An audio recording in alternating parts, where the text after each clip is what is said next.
Oh, okay. Let me get myself on camera and mute my.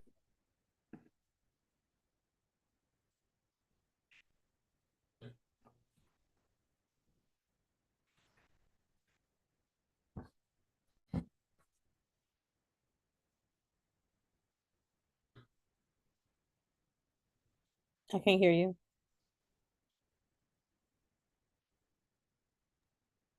All right, Doc, how are you? Fine. How are you?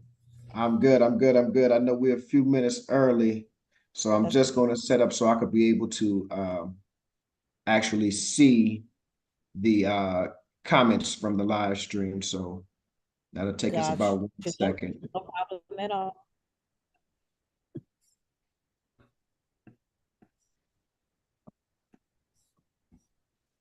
I'm setting up my screen and everything too, so I can have my notes right next to me. Right, we have about 1 minute before we start. We already have 12 people watching. Hello to all of those who are viewing the live. We're going to have a lively discussion and celebration of Women's History Month. Uh, um, we're broadcasting live both on my personal YouTube channel as well as Axis Vets. So, yeah. So Okay, y'all get great. your questions ready. All right, we got folks saying good morning from Florida. All right. Good morning. Oh, my Florida people, make sure y'all take this information with y'all and go advertise, go broadcast it, go Yeah, shout it in the street, go get a speakerphone, stand on your corner with this. absolutely.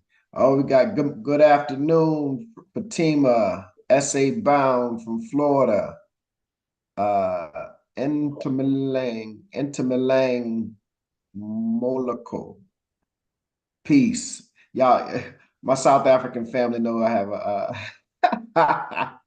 I am not the best with pronouncing names, but there's no excuse. If people can pronounce Schwarzenegger, and I might not have pronounced that right, they should Man, be able to pronounce all kind of names.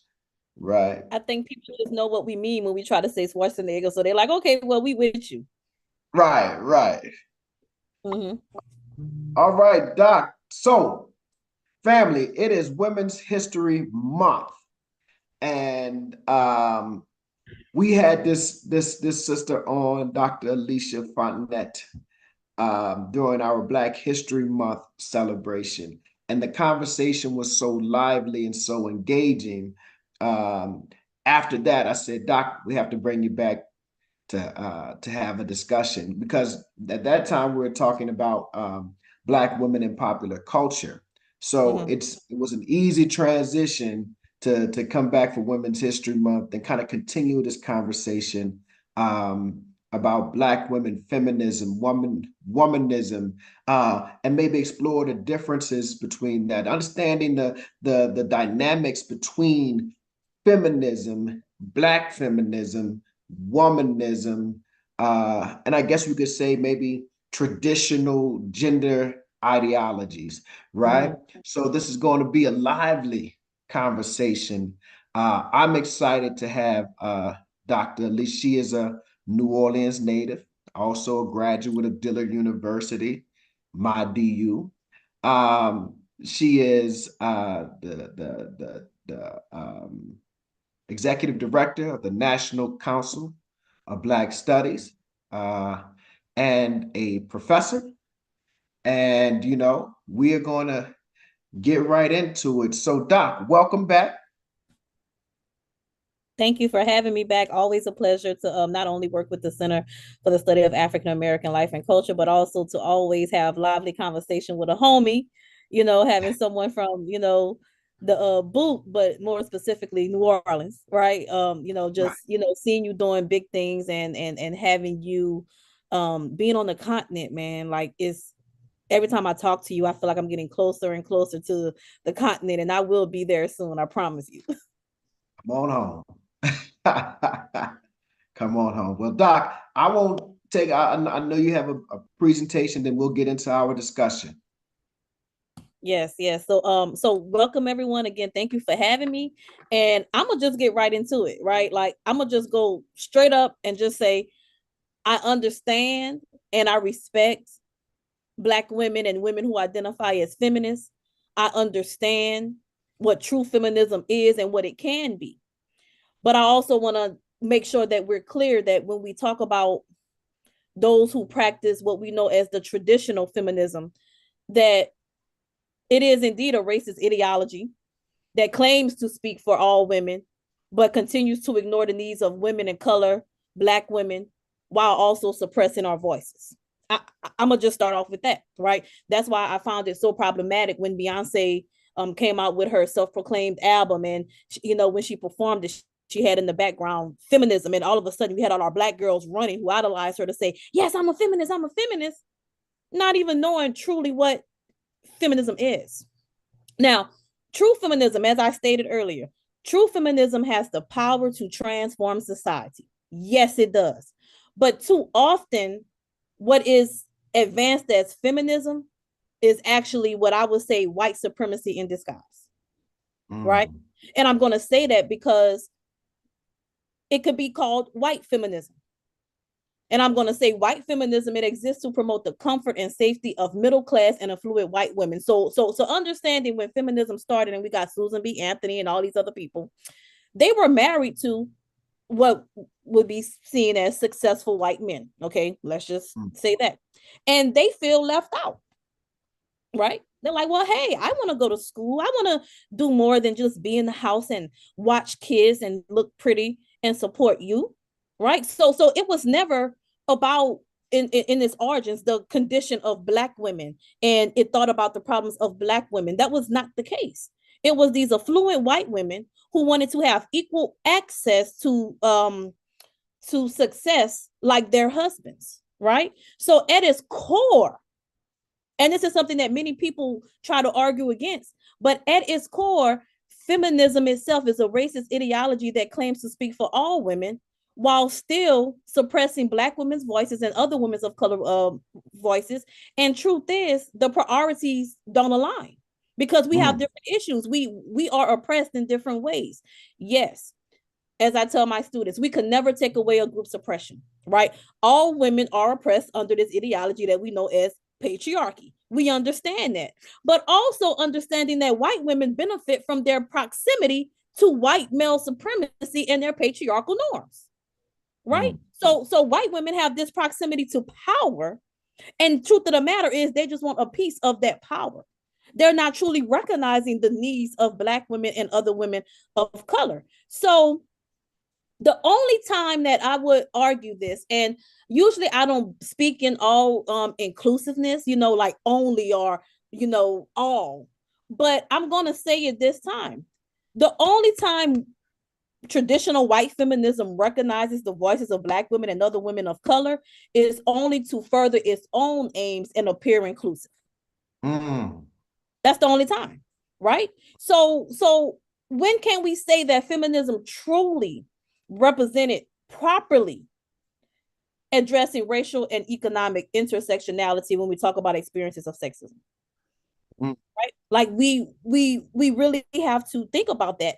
And another major issue with traditional feminism to me is that it rejects the idea that women can oppress that women can oppress others who are empowered, and in doing so replicates harmful unacknowledged social dynamic of supremacy as well as educated white voices, right? So many of my Black sisters, and including myself, I guarantee you that we can recount moments where white women have made us feel judged, like we are less than, cannot speak properly, we don't look a certain way. If we express our concerns, we're the angry Black woman trope again, right? So understanding that, how we're just simply trying to navigate ourselves and our bodies to stand up straight in this crooked room that was not built for us. But then because of a white woman's proximity to white men and that power, she knows she has the authority to also oppress us. But no, we don't do that as women. We're women, we're in solidarity. And I say bull crap, right? Like call it for what it is, because what we fail to want to remember when we think about enslavement, when we think about Ma'afa, is that we only focus on the white man. We only focus on his doings and his beliefs on the plantation and his practices. However, what many people are not understanding, that white women were just as cruel as their husbands on the plantation. Right?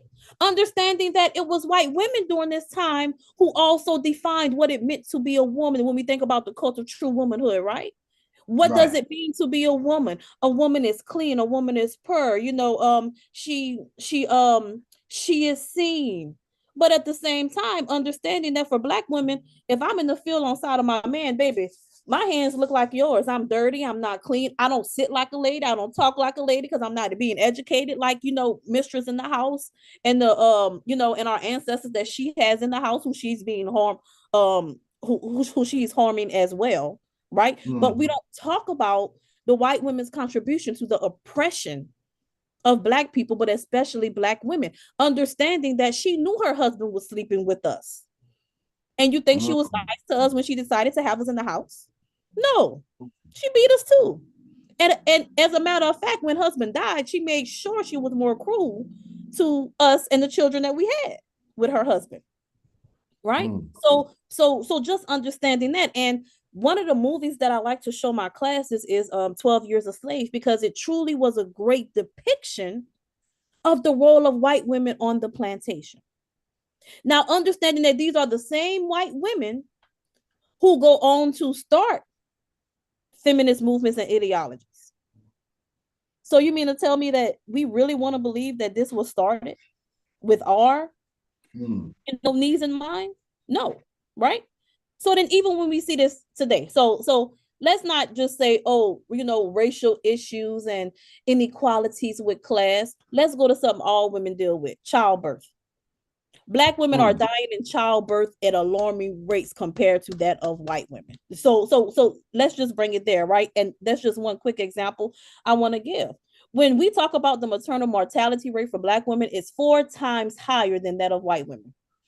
And this even includes middle class and upper class Black women, right?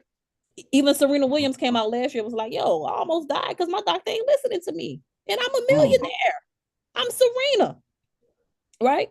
And the US spends more money on childbirth, than anywhere else in the country, right? So, but truth of the matter is, it is safer for a Black woman to have a baby in sub-Saharan Africa than in the modern hospital in Louisiana, Georgia, or Arkansas. Right? And you truly get this idea or this reality that no one seems to care.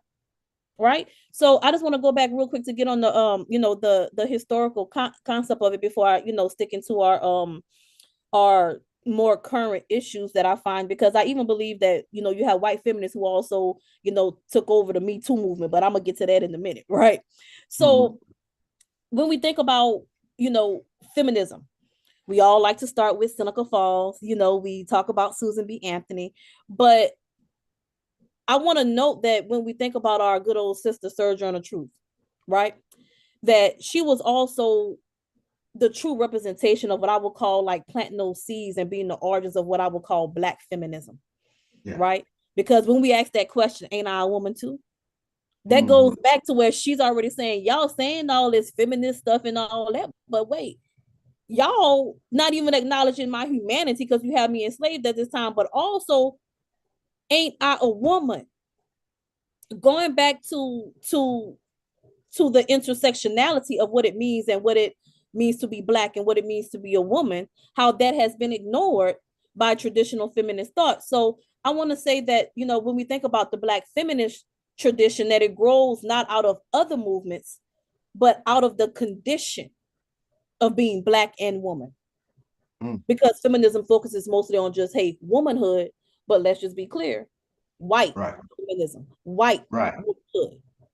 Black feminism, hey, I'm Black and I'm woman, because you're not even taking into account. And then even during this time, when we think about the seeds of feminism, Black women are not even seen as human yet. So we're trying to get our humanity and get our womanhood acknowledged at the same time. right? And let's not forget, and of course, this is, definitely a different conversation, but it still ties two in the same.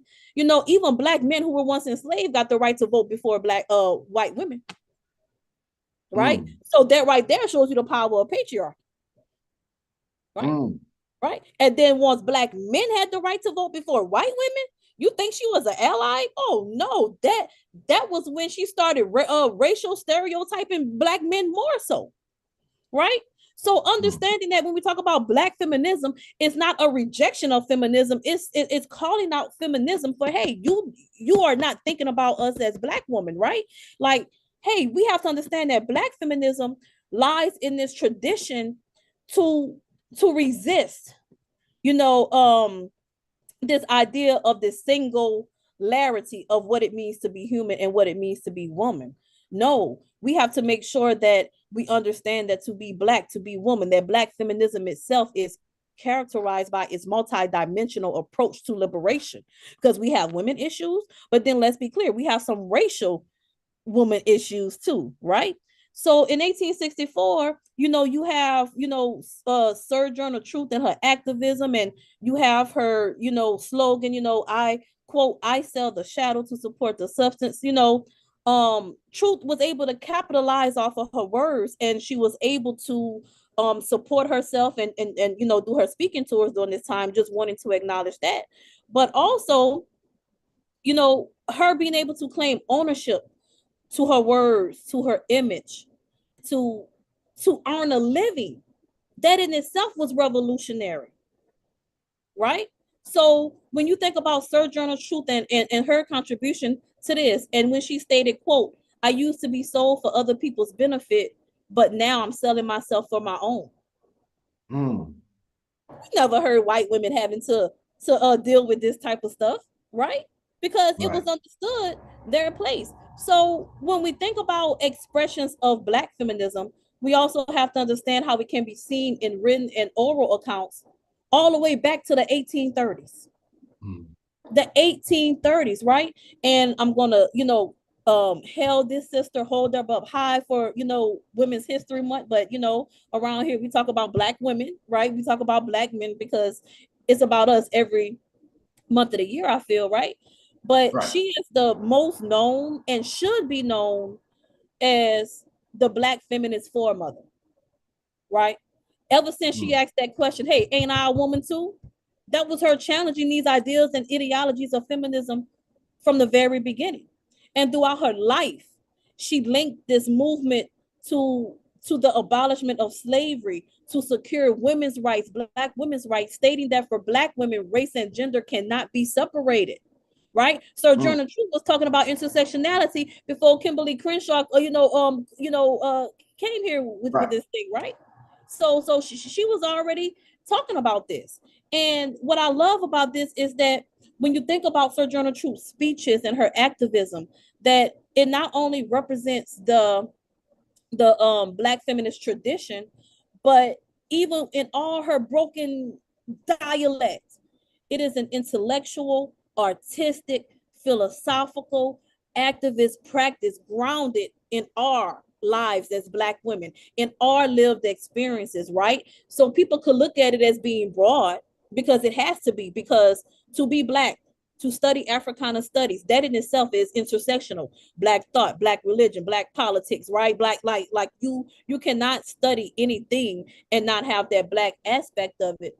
But then also understanding that we have to understand that people tend to talk about feminism in the singular when it can't be, right? Like even as a scholar, I refuse to identify with feminism, but I also understand that there's a certain kind of feminism for women who weren't really concerned with the freedom and liberation of all women, right? And Mm. even my good sister, Dr. Angela Davis, shared those same sentiments, because I remember reading the interview with her a while back where she was like, "Hey, I'm not going to identify as a feminist simply because I know that those women were not thinking about me and my lived experiences as a Black woman." So understanding Mm. that when we talk about Black women's experiences, you cannot separate racism, sexism, and classism. You can't. You just can't. Go ahead. Let me jump in, Doc. Boy, you gave us a lot right there. I Yeah. wanna Told you I was touch jumping on. right in.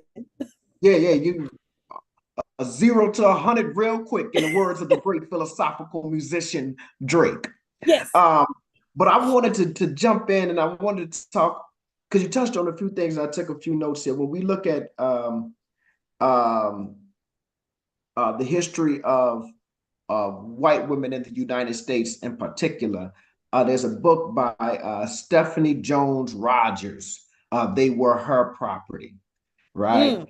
She Yeah. talked about Yes. how white women would inherit, right? Because technically they were not able to own or purchase enslaved Africans, but they would inherit them from their fathers or their Mm-hmm. husbands, and how they would lease them out to Yes. make money, and how they were just as cruel as their masters, as the white male masters. Then we move into Elizabeth Cady Stanton, right? This Yes. this woman's suffrage movement, and the argument that I don't think that many people understand. So you mentioned that Black men were given the right to vote before Mm. white women, and that Correct. was on paper, not in practice, right? Correct. Black men and Black people in general were not in the United States were not allowed to fully exercise their right to vote until the 70s, right? We have the Civil Rights Acts, the Voting Rights Act of Mm. 65, 64, and I think 68. Let me not embarrass myself by quoting the wrong dates, but these are in the Mm. 60s. So it was not until the 70s that we were fully able to actually exercise our right to vote. And some would say that we're still not today with Exactly. I was the going to say closing you of still polls can't in fully exercise. Georgia. Right, Mm-hmm. right. So, but Elizabeth Cady Stanton made the argument to white men on behalf of white women that you need to give us the right to vote. If not, we will have basically what she said was we will have Black savages, men ruling over us, right? Mm-hmm. So, again, inherent in the idea of white feminism or feminism is white supremacy and racism, because it is formulated in a context in which white people are still thinking that they are superior and that Black people are inferior. Mm-hmm. Um, um, um, the plantation politics. I want to step back to that. When we talk about they were her property, Yeah. we often hear about, and you mentioned it, the women were being raped. We don't hear about that conversation about the sexual exploitation of Black male bodies Ooh, because on they was being on raped too. You see, plantations. but Right. you see, but we don't want to talk about that because he wasn't just being raped by the woman. Oh, Master was raping Black men too. And this is and this is a disturbing history, and a lot of Black men we don't ever want to talk about being sexually exploited, Correct. right? But there's this vicious history of this, and how white women never. So let's leave them alone. Let me ask you this: Uh-huh. what is the difference between feminism and womanism? Mm-hmm. So let's go from here, right? So when we think about feminism, we think about the needs and the advancement of white women, right? Now, even though they say all women, let's be clear, we're talking white women, right? We're talking about women who are sitting at a certain proximity to their husbands, their middle and upper class husbands, and they want equal access, right? Now, their issues are not like Black women, and then we're gonna jump to Black feminism, right? Where it's like, hey, can I even be acknowledged as a person first before we start talking about you having access to school and education and work and politics and all this like your husband? As a woman that you're saying this is for true womanhood and all of this, can I even be seen as a human? And then in my struggle and battle to be seen as a human, now I have to be seen as a woman, right? Because again, going back to that cult of true womanhood, I don't check the boxes of all what it means to be a woman. So when we think about feminism and Black feminism, we think about the advancement of white women, then Black feminism, the advancement of Black women, right? So we have white women issues, we have Black women issues, and they are very much separate. When we get to womanism, womanism is inclusive of Black men, right? Hey, I Ooh, understand come that on, as let's a talk. Black woman, we have issues. Yes, uh-huh. I understand that as a Black woman, we have our issues. And yes, there are some issues dealing with gender that we must identify as. However, we have to think about this intersectional. We are not just women, we are Black women. So there are some issues that we have to deal with in solidarity as a race with our brothers, right? So when we get to womanism, we're talking about full freedom and liberation for Black men and Black women. But then we still got to deal with these, issues of, shall I say, Black patriarchy that exists in our own communities, right? And we know that that patriarchy came into our communities, and I'm going to say it like this: it's not to give the brothers a pass, but you pick up what you learn. We have been several hundred generations removed from our ancestors, and in our quest, and when I say our quest, I'm talking about Black men, right? Because Black women, we are part of this journey with you. Hey, what is a man? How does manhood look? What's the Right. role of a man? The only example you have is that white man on the plantation who does everything, provides everything, calls all the shots, right? So then now Black men over time have accepted and adopted that, oh, manhood looks like this. So not only do we accept what white men see as manhood and bring into our communities, we also accept the treatment of white men of their women, and in turn treat our women that way, which goes to an issue that we have in the Black community, because we have Black men who say, hey, as a man, we supposed to do A, B, C, and D, and as a woman, you're supposed to do E, F, G, and do all this. But if we going back to how we say manhood is supposed to be, many Black men, unfortunately, cannot check those boxes as a sole provider, as a sole authoritative figure in the home, if he's in the home. And let's be clear, most Black men are not in the home by choice. We have systemic issues that have intentionally taken our brothers out of the home. Let's acknowledge that, right? Because I'm not about to just sit up here and act like our brothers just choose not to be in the home. No, that has been a systemic issue too, right? Even when we think about, well, no, all Black men not in jail, all Black men not in trouble. No, we have some brothers that's doing well, that's choosing not to be home. Excuse me. I'm still going to go back to the psychological and mental enslavement that those brothers are dealing with as well, that they are unaware of, right? So I just want to make sure that we understand that, because in no way do I ever want to bash our brothers, because we need y'all in this quest for freedom and liberation, which is what we're talking about with womanism now, right? Understanding that we have issues as a race that we got to work together. And we can't get there to true freedom and liberation if we're just focusing on Black women's issues or Black men's issues. We need to come together. But there have been some barriers that have been stopping us from doing that because of patriarchal views that exist within the Black community. Come on, let's talk about it. Come on, let's talk about it. No. You have. I'm just. Oh, okay. I'm like, I'm just. come on, let's talk about it, right? Man, you know, I come from the Black church. Yeah, amen, right? So, but here's the issue with that, though. Here's the issue that comes for Black women with womanism too. We can never choose ourselves. And you just heard me earlier say that I don't speak in all inclusiveness. But being a Black woman, I am seen as selfish or a sellout if I only focus on issues that benefit me, that I need to focus on so I could be healthy to help the overall community. But I have to choose either my woman issues or my race issues. And if I say, hey, I need to focus on this for me, then all of a sudden I'm not worried about the advancement of the race. So that goes back to the intersectional being, right? Like our multi-dimensional selves are not even acknowledged within the Black community, because we could either focus on women's issues or Black issues. And damn it, if we choose women's issues, now we leaving the whole race out. And then that's a whole taboo, because as Black women, which we talked about last month, we are expected to be mothers of the community. We are expected to be there for everyone else.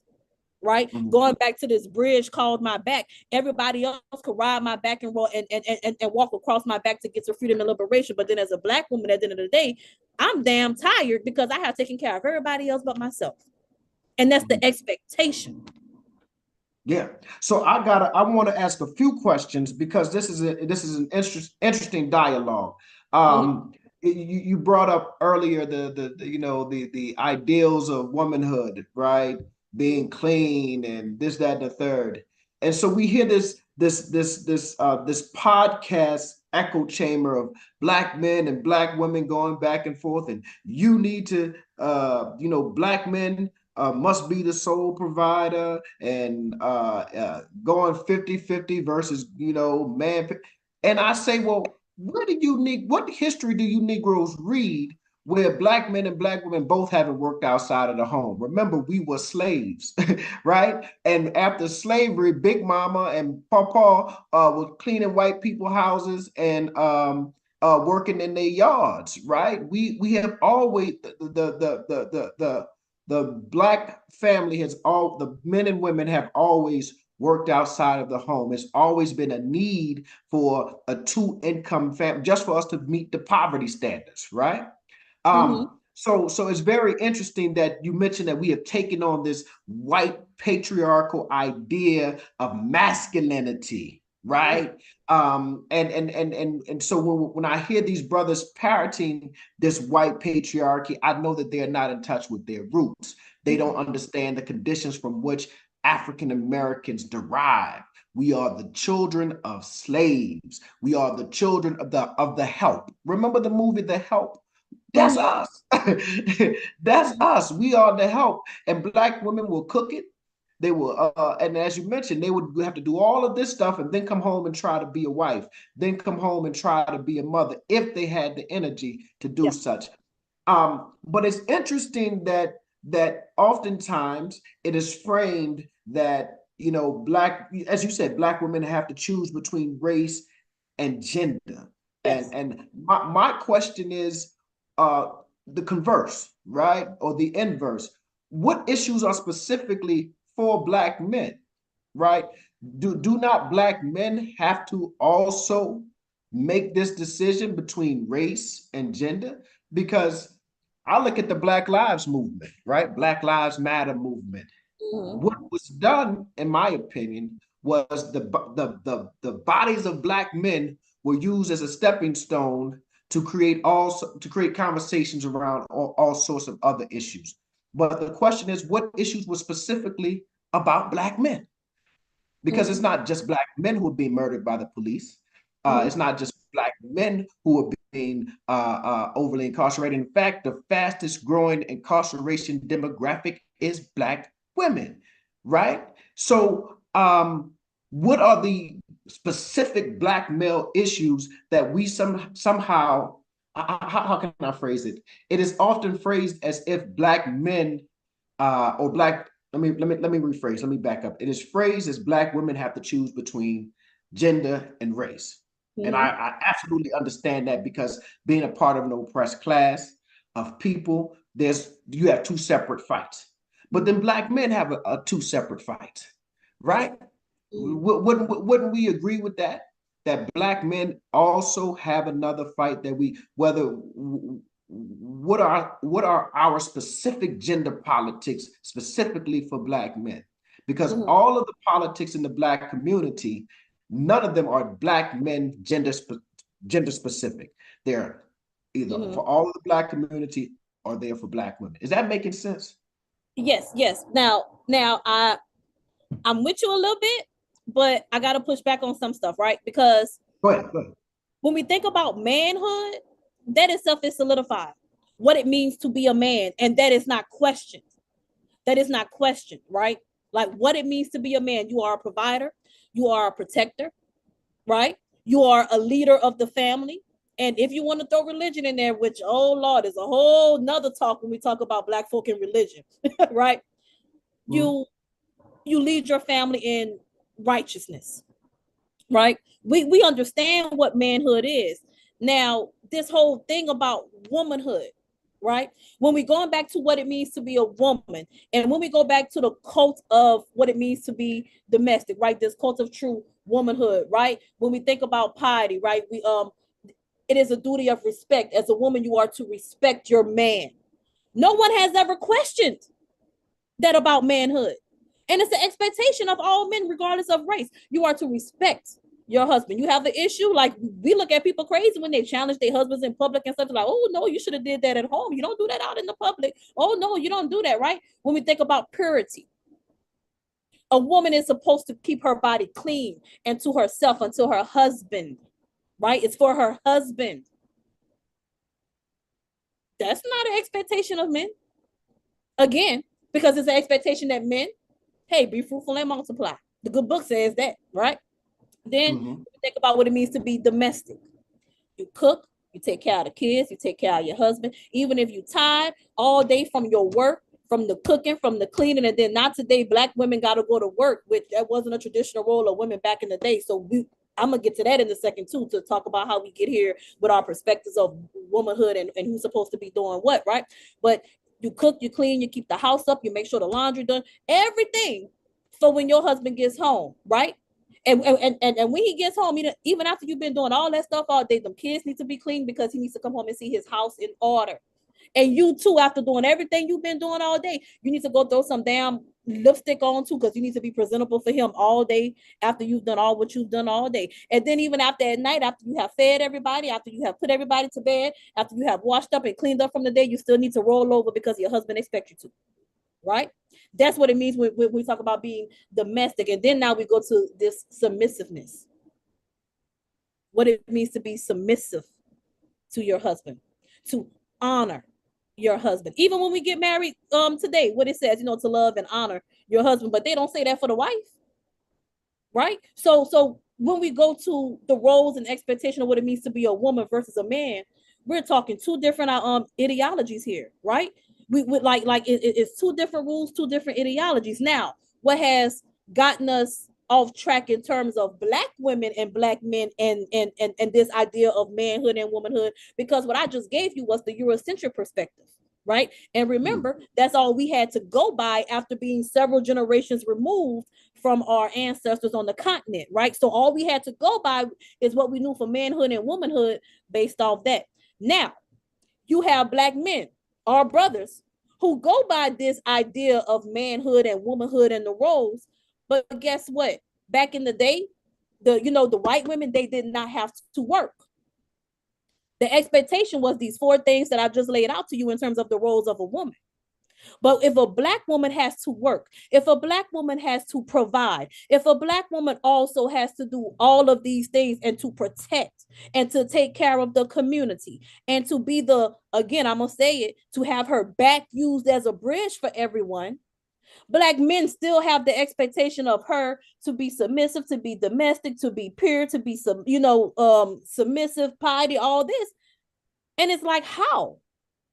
You want us to follow this traditional roles of womanhood, but yet I'm having to also take on some of the traditional roles of manhood.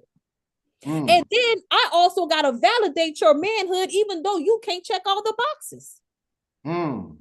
Right? So that's what we really need to make sure that we're talking about here. So now Black women are blamed as, oh, you cut my, Johnson off. Oh, you emasculating me. Right? And then now it's like, well, where's the fairness in that? But then again, if we take up for ourselves, we are seen as not being in solidarity with the race. Absolutely. So I want to so if as we look at the development of Black American womanhood, right? It comes from being a group of people who were dehumanized, right? We had to, Henry Clay said we were 3/5 of a people. Does that not apply to the Black man also? In terms of actually gaining humanity. So aren't many of the same challenges that you just spoke about, fitting into these traditional gender roles, are they not the same challenges that Black men face? When we are asked to be providers, when we are asked to be protected, it's one of the most curious things to me that we hear this phraseology often that, and people quote Brother Malcolm, that Black women are the most unprotected women in the world, right, or in the country.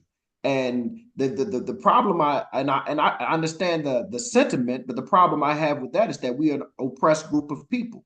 And the definition of oppression is the inability to have the agency to defend oneself. We are all part of that group, men and women. So it is kind of strange that we say we're unable to protect, Black men are unable to protect Black women, and then at the same time admit that we're an oppressed group. How can you how can we have that expectation? It would Okay. be so Great. go ahead, Okay. jump in. I got you. So I'm gonna say two things here.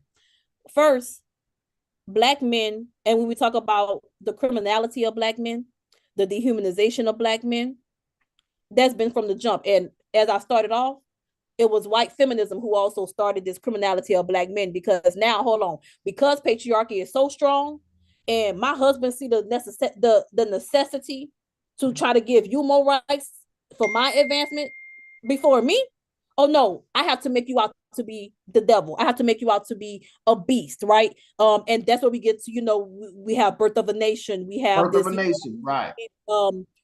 we have these depictions of animalistic, like when you go look at the old school King Kongs, and you look at the colors and the imageries of African features of things that represented bestiality and whatnot, right? Like all of this is attacks on the Black man to criminalize him, because one thing, what I say all the time, and some people challenge, but I don't see how they can.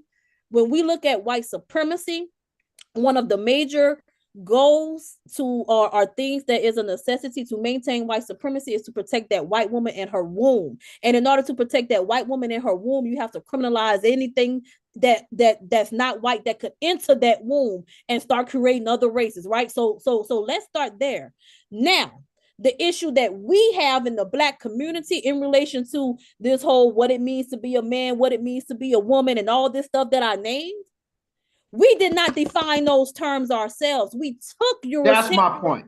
We took Eurocentric ideologies of womanhood and manhood, and who said that this is a man? Who said that this is a woman? We are the only group of people that take Eurocentric measures of success and use it to measure our own success for everything. How does that work and we not stay oppressed? Right. And then we wonder why we fail trying to superimpose Eurocentricity on an African mind and on an African body. Right. Exactly. So I think that the real crisis is in identity, right? Right. We have a crisis of identity because we are trying to be Black men. Basically, we're trying to be white men in blackface. And in many ways, Black women are trying to be white women in blackface because the gender roles have been defined by Eurocentricity. So Exactly. we have to create a new identity. I think Alan Locke talked about the new Negro, right? Yeah. Well, that was in the 20s. We now have to have a new Negro, Yeah. right? Yeah. Uh, uh, Yeah. one that is now defining ourselves for ourselves and Mm-hmm. not through the prism of Eurocentricity. And then Yeah. the question becomes, Doctor, how do we do that? Exactly. And I don't want to ask the question, are we capable? Because as Black people, let me tell you, we are some of the most brilliant, but we have to take into consideration the the strong impact of socialization, the strong impact of what we're used to, and oh, that's just how it is. It's gonna take generations to break this thought of manhood, womanhood. Hell, we could even go to what it means to be successful. Who told you you got to have a college degree? Who told you you got to have a house with a picket fence? Who told you you got to have this car? Right? Again, we use our oppressors' measurement of success for everything for our own lives, and wondering why we still oppressed, wondering why we Right. still gotta live up to their standards to be accepted when we just need to create our own standards of success. Like I tell my, Doc, okay, man, like, come on. Doc, we even use our oppressors' measure of civilization to define what is civilized, And if right? we Here's a really group know of our people. history, we would know that our oppressor himself is not even civilized, because to do the things you've done to me, you yourself are the savage, sir. Cannot be civilized. Right. Right. Right. Exactly. Let's go back to Aimé Césaire right there, right? Discourse on colonialism. How can you say you trying to Right. colonize me and civilize me, but yet the things you're doing to me proves that you, sir, are the one that's savage? Because how can one person do this to another human being? Exactly. Exactly, Doc. But also understanding too, and even though yes, we have to have this solidarity, which is why I love womanism, but I also do identify as an Africana womanism, because I understand that so when we think about feminism, Black feminism and womanism, think of that as being American ideologies. But when you throw that Africana womanism on there, that's understanding that Black people as a global have this experience, and that globally as Black people, we need to have racial solidarity, gender solidarity as Black men and Black women globally. Understanding that even if you choose to put Afro-Latina, Afro-Mexican, whatever you choose to put in front of your name, how you identify, we are Black people globally. We just speak different dialects. Mm-hmm. So, Right? Doc, let me ask you this. When we talk about, because you bring up an interesting point, because the issues and concerns of, and we talked about this before we jumped on camera, right? These varying groups of Africans, right? Africa, 53, 54 countries, with different cultures, different languages, different dialects, different practices. Many have different faith beliefs, right? Mm-hmm. And you say that American, like when we look at feminism, Black feminism, and womanism, this is really an American kind of paradigm, right? How do women find intersection with the African continent, with women who may have different values, different ideas of what's traditional, different definition of what's feminine, and different definitions of what femininity may be, different definitions of gender roles, right? Not maybe being a traditional woman in terms of the Western world, staying in the house, maybe that is um, uh, a plus for some women on the continent, right? Right. How do we, number one, find the intersection? Two, not try to superimpose our Western created ideas of masculinity and femininity on a different group of people, or culturally different group of people. And I say that to say, in like many Muslim households, and we know that many of our brothers and sisters here on the continent are Muslim. In many Muslim households, there are clearly defined gender roles based on Arab patriarchy, right? Right? Based on Islamic patriarchy, or Islamic theology, really. But many Muslim women appreciate that paradigm. We may say, "Oh no, but Muslim women are not Quranically. They don't have to work, right? Men are supposed to provide. When Muslim men marry a Muslim woman, we give an Islamic dowry.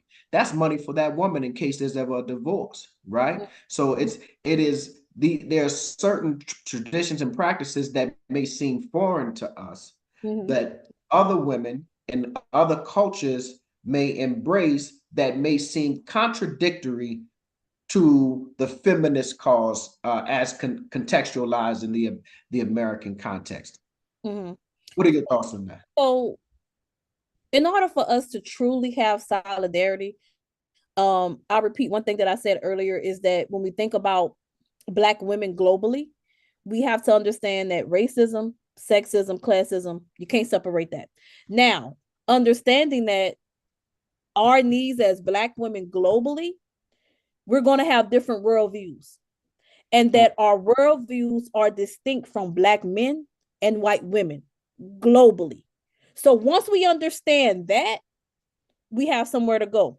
Now, thirdly, there should be no contradiction between struggle against racism, sexism, and all other isms that you could think of. And we have to address all of them simultaneously. It can't be this one, then this one, because now you're trying to rank and put our oppression in hierarchy, and you can't do that. No, we have to lay out what's what and address it all at the same time.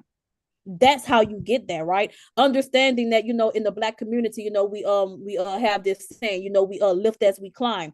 Truly understanding what this means, right? Lifting as we climb. And also those of us who identify as middle class, upper class Black women, we have to check ourselves too, right? Because we have also adopted some of our oppressors' lingo and norms and treatment of other Black women, and we make them feel less than. And I said that earlier, right? It's like all of us have an experience where we have had to prove ourselves not only to a white woman, but also a sister has made us feel less than. Like we really have to make sure that we understand that, and we have to understand that when we talk about elevating poor women and our poor, sisters, that it needs to be not of goodwill, but more that a recognition that us sisters, that Black women of any class on any continent, we need to understand that without resources, there are a lack of opportunity. Because we can't separate capitalism. No, but we can't separate how capitalism impacts our struggle too, right? Like white people have always been a part of our journey towards freedom because we didn't have the money or the resources. Right. So when we gonna start supporting each other, especially as Black women, but understanding that we cannot shun each other. We cannot shun each other. And that is something that has happened. Yeah. So, and I wanted to go back to so I thought of an example of something. About 10, 15 years ago, there was a big discussion about East African female genital mutilation, is what they would call it, right? Right. And Western women saw this practice as horrible. And there was this big movement to end it. But what they didn't do was talk to East African Black women about this. I don't think the terminology is even mutilation anymore, right? And what they found that when they actually spoke with the women, they said, wait, no, we like this practice. It is our culture, and we're not interested in changing this culture, right? So there we found a divergence from traditional American feminist ideas that this is a problem, right? And the women in East Africa were saying, no, we want this. This is part of our culture. We appreciate this tradition. And secondly, the women who were actually doing the surgeries, right? Well, it was a part of their income.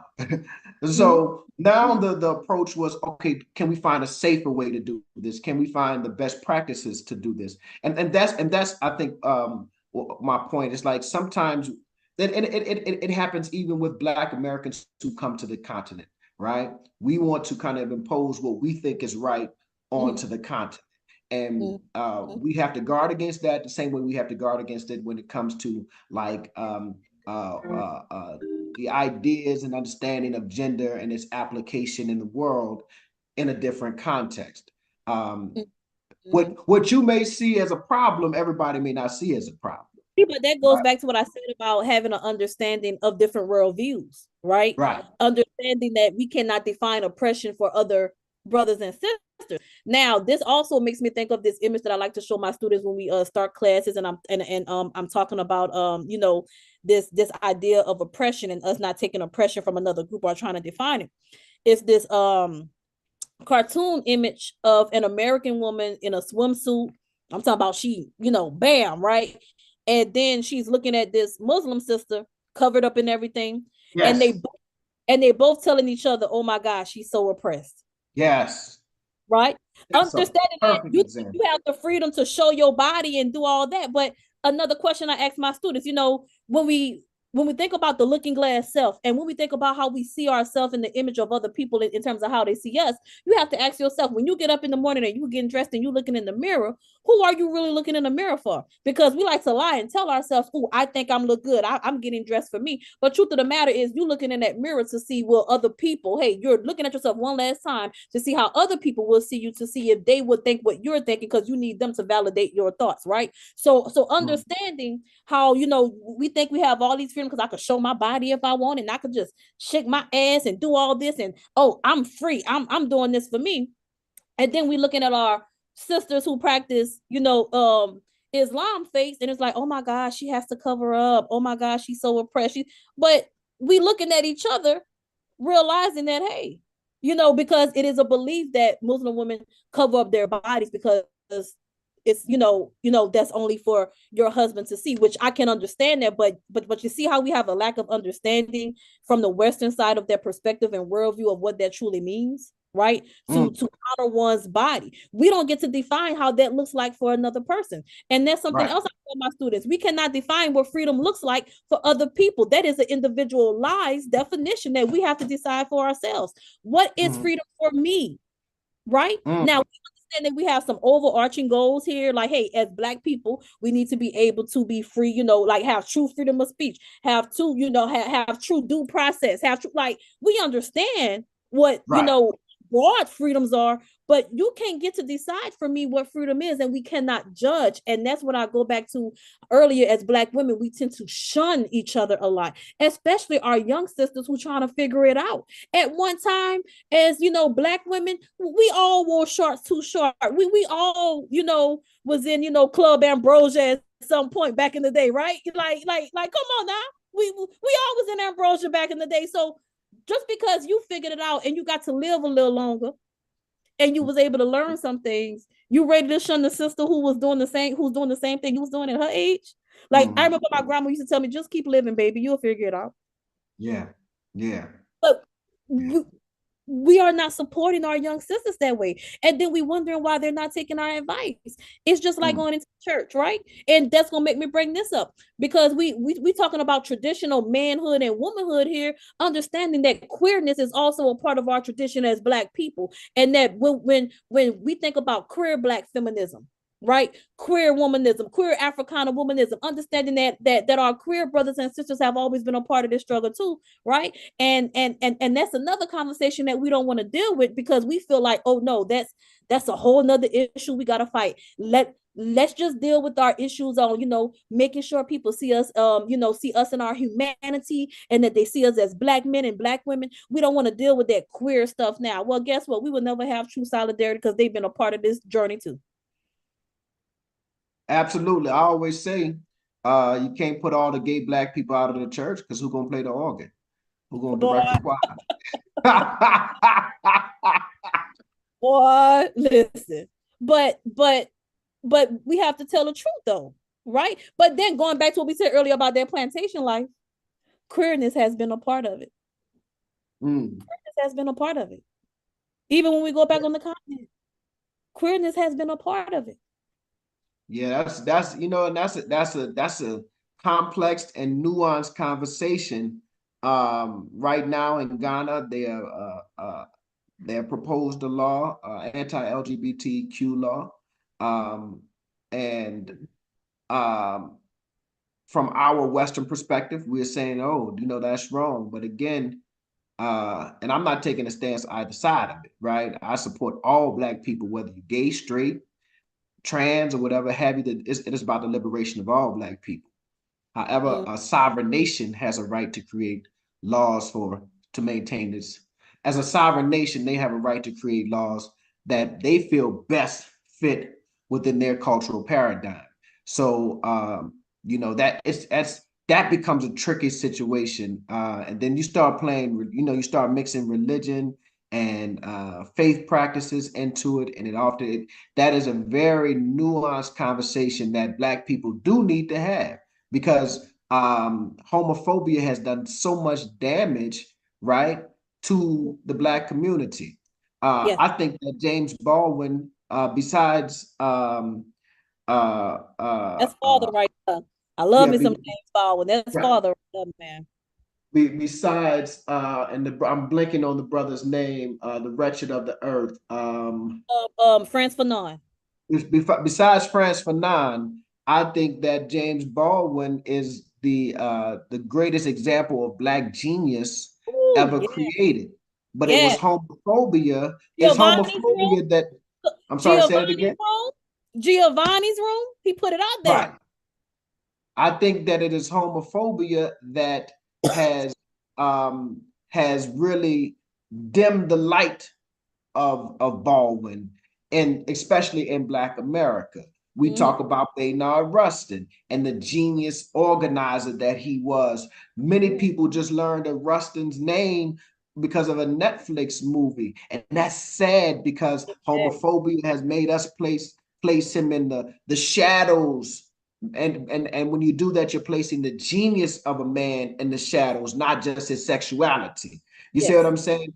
yes. Um, Yes. So yeah, I mean, so that is a very nuanced conversation. On the flip side of it, on the flip side of it, as those who may be practicing Muslims or those who may be members of the a more conservative Christian outlook, right?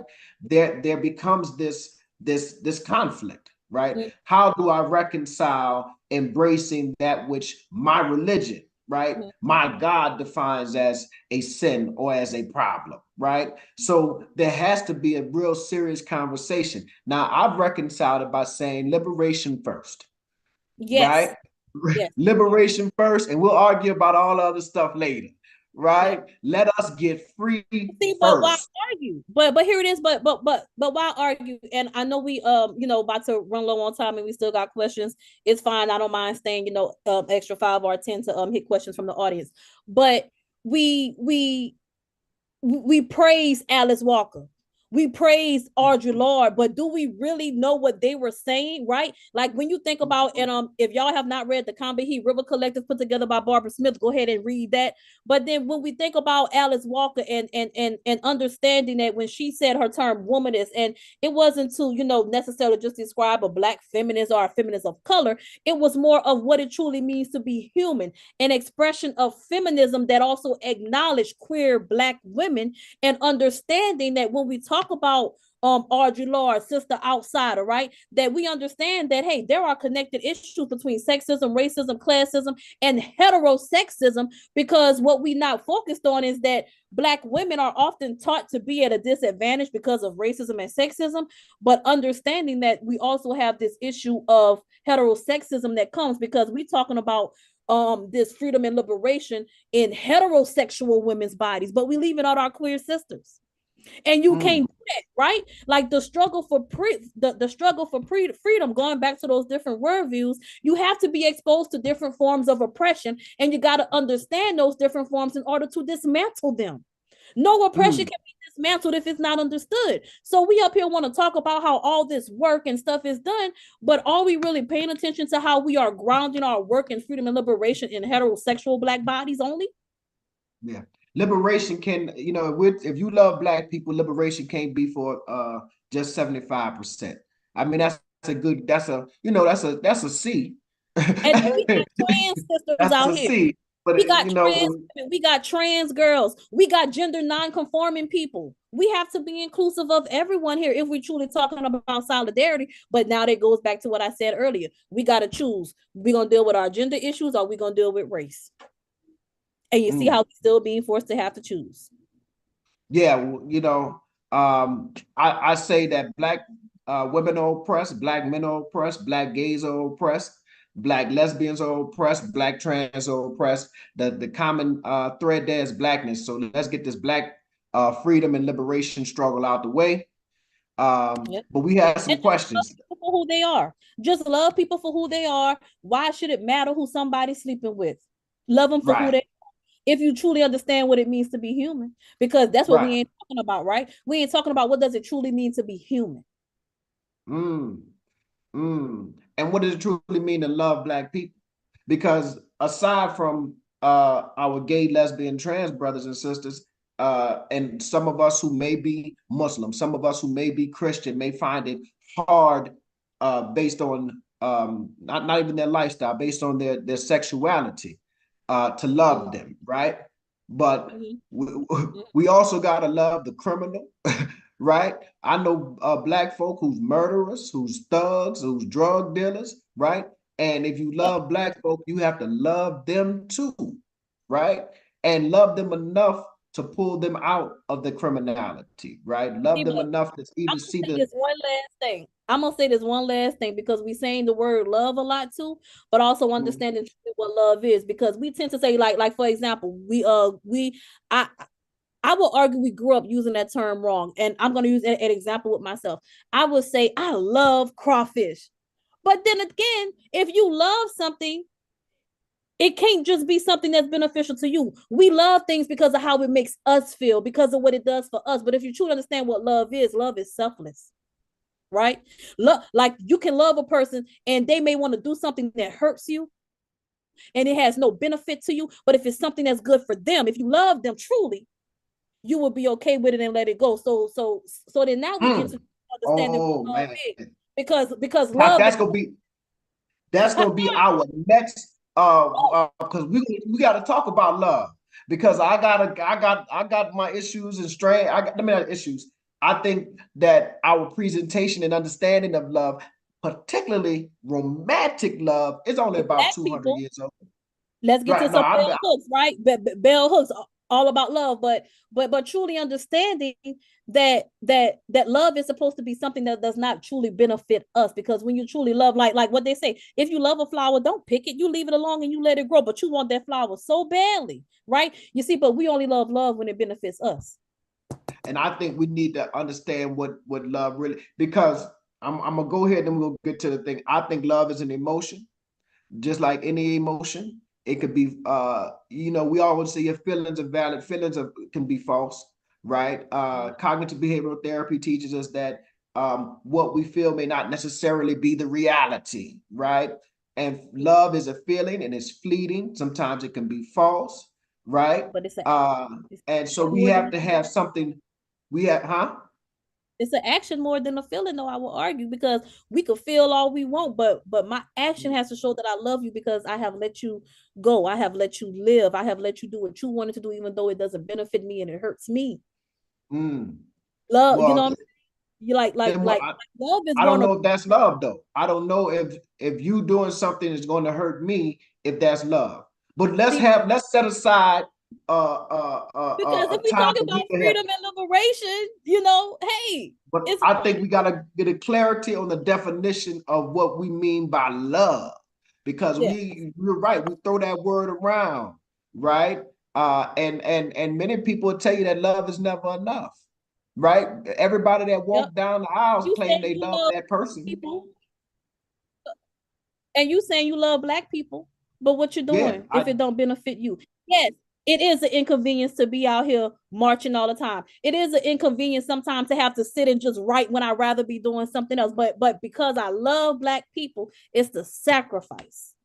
well, it really starts for me because I love me and I'm black. So I'm gonna work for black Mm. people because I love them. Yeah, that's where it Woo! starts. But that's Let's another let's get to conversation. these We gotta love our blackness too. We have to right. love our blackness. So we got some comments.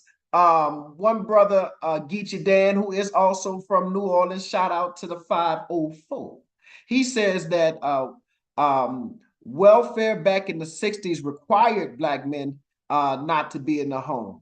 And this is something that was repeated by Candace Owens yesterday on the Breakfast Club. And it's important because social workers at one time were trained to look for what they call the shoes under the bed, right? They would go into a sister was receiving welfare from the government. They would go into the house and they would actually lift up the covers on the side of the bed to make sure there were no male shoes in the house, right? So he's making an important point about how governmental systems played a part in removing black men. My response to that is that if you make that baby son, you need to take care of it. That's all I got to say. Yeah. If you're begging you, it ain't the But government but job to take but care of that but baby. but we do have to acknowledge that the government has intentionally done things to take brothers out of the home, right? Especially when we think Yeah. about crack. Especially when we think about going back to our perceptions of white women, because black men, no, you know what? Let me not be all inclusive right there. Some black men have also been sold on this reality that as sisters, we are not truly the definitions of womanhood and that you don't want us, right? Because once you have certain laws that was passed and you was able to legally be with that white woman, you have some that went and left, and that wasn't a form of hate or anything. That goes back to that socialized mindset, right? Believe, like we used to joke around being younger. I remember joking like, oh Lord, he's successful, he gonna go get him a white woman, Yeah. right? But you remember the Kenneth B. and Mamie Clark, because we always forget the sister, there's wife. Mamie Yeah. Clark doll experiment, right? Oh, That yeah. doll experiment is powerful because we're talking about babies. And some of the questions, what doll do you see as beautiful? And they pick up that white doll. What Yep. doll do you see is good? And they pick up that white doll. So there are that desire for white femininity, or that inclination for jungle fever is How part we of a perceive it. socialization process, right? Is a Yep. part of a social. I heard Dr. Naeem Akbar say, but you know, it is the case when it's the black man, even through all that socialization, 85, 90% still choosing that black woman with the big lips and the big behind, right? So even through all of that, we continue, you know, we can't focus. We understand that the socialization created this kind of inclination. And nowadays, many brothers say it wasn't socialization. I met this woman, fell in love, the same we could say for Serena Williams, right? Who Yep. married a white man, right? Or Candace Owens, who You, married a you know, white Candace, man. I could never, Candace, I'm just, you know what? I've been But over Candace. hey, but okay, so let's get to Eddie Thorne. He says uh, Dan, oh, he's talking about Geechee Dan. Welfare was also meant for people to get off of it after a certain period of time and not to be on it for forever and pass it on to the children unless you're disabled. And that's an interesting conversation. Then he says James Baldwin and Baynard Rustin put gayness, not, I guess he meant on the back burner. They didn't put it out front like they were gay and proud. What do you say to that? Okay, so the very first part about welfare and whatnot, understanding that American government, they want Black people to be dependent. And a part of making sure that we stay dependent upon them is them controlling our finances and economics. And in doing so, hey, you can't get this if you got a man in the house. So now we got to be real smart here to see what they're doing in terms of keeping Black families apart, right? But also, why do you need that government assistance? Because now we're thinking about inequality when we come to access to education, access to good jobs, access to quality healthcare, access to all these things, which are very intentional when we think about the systems and institutions that's been put in place in America to keep Black people dependent upon them. Because if you're dependent upon me, guess what? I'm doing the same thing as slaves, master. I'm giving you what you need, and I'm keeping you right there where I need you, right? And Mhm. that's also a form of surveillance, giving you access and enough to stay in this certain community, this certain place, this certain space, because that surveillance is also a part of that control. That surveillance is also how I'm able to continue to criminalize you. That surveillance is how I'm also able to keep you in your place as a Black person in America to ensure your status. Mm. Okay. Now, when we think about homophobia in the Black community, well, hell, why would I come out and put it on display too if I see how y'all treat me while they lynching us? You more worried about who I'm laying up with? Hell, I wouldn't come out either. Let's call it Mm. for what it is. Because we have always shunned each other. We have always just been so harsh with each other and not understanding who the true enemy really is, which, hey, it is not me or who I'm sleeping with, right? And Mm. that goes back to what we were saying earlier about our worldviews, understanding that regardless of how we view our oppression, we have a common oppressor, and that is white supremacy. And that should be the only thing that we should be focused on. So instead of Absolutely. asking, like why they didn't do this, why didn't look at the larger issues here, right? Mm. And I will also argue that they didn't want to put that other battle out there, knowing how we have to always again choose gender, race, sexuality, heterosexism. Hey, you know what? The larger issue here, I will argue that they seen was racial solidarity. And they also just didn't want to put their love life out in the open for something else to be criticized when that was not what needed the spotlight at the time. Right. Right. Because Absolutely. use it. And the 60s was not the time to be out and proud and Black. You just adding all kind of, you gotta pick a struggle. You you can't be picking all them struggles, brother. You gotta pick one and stick with it. But I want to go back to this comment that Eddie Thorne made, and he's absolutely right. Welfare was meant for a small period of time. Here's the problem that I see with welfare. The mass majority of people on welfare currently work 40 hours a week. So while we look at welfare as, oh, these people are getting free money, the bigger problem is that people are working 40 hours a week and can't feed themselves, right? And that is a direct result of capitalism and its greed and inability for corporations and companies to pay people a living wage. So when someone has to get a Section 8 voucher or a housing voucher, right? Because the cost of housing is more than what they make, that is the real problem.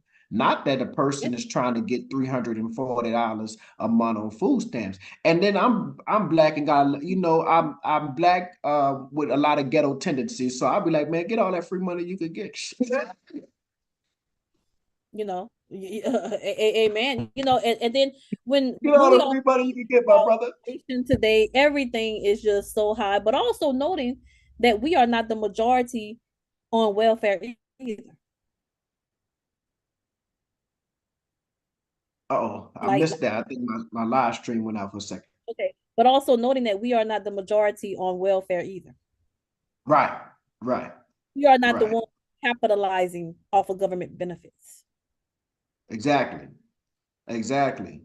But that's the picture that is painted of the welfare queen, which is another problem for black women, right? Here's another stereotypical racist trope painted of this black welfare queen when it's white women. And then let's not talk about the corporate welfare, all of those subsidies that these corporations get from the government, that's welfare too. But we don't want to talk about that, right? So We have to paint a black bail woman as the out, face.